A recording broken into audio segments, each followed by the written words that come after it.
Everyone, so this is Suma. তো welcome back to my mini blog.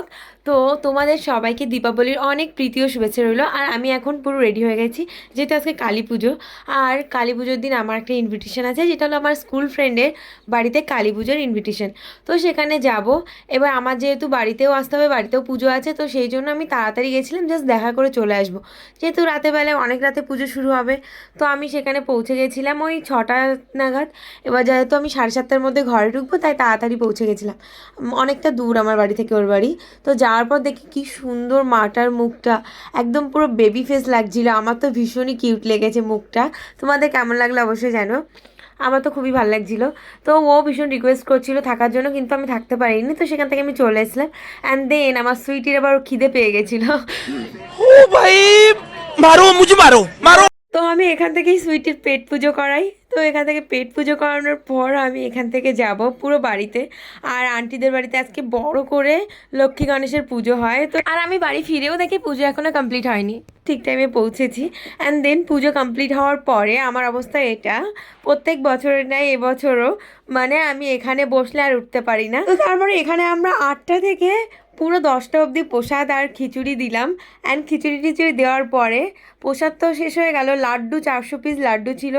তো 400 piece লাড্ডুর 200-250 piece হয়ে গেছিলো ঘরেই। তো তারপর ভাবলাম চলো বাইরে যাওয়া যাক। আর খিচুড়িটাকে নিয়েও বাইরে চলে গেলাম আমরা সবাই।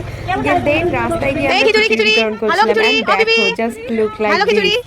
আর এখানে এসে খিচুড়ি বিতরণ করতে করতে কি যে মজা হচ্ছিল সেটা বলার বাইরে ছিল। তোমরা জাস্ট ভিডিওটা দেখো।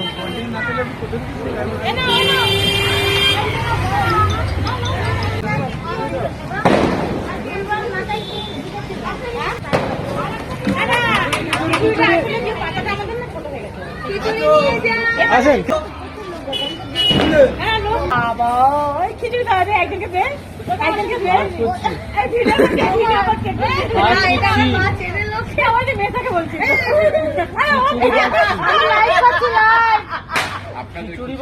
ভালো হয়েছে।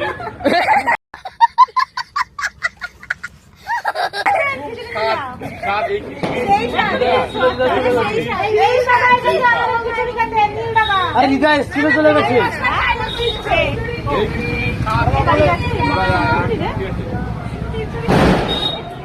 ভালো হয়েছে খিচুড়ি। আমি কি একা খাওয়ার জন্য ভিডিও আবার আসবে? হ্যাঁ নিশ্চয়ই খিচুড়ি খিচুড়ি খিচুড়ি।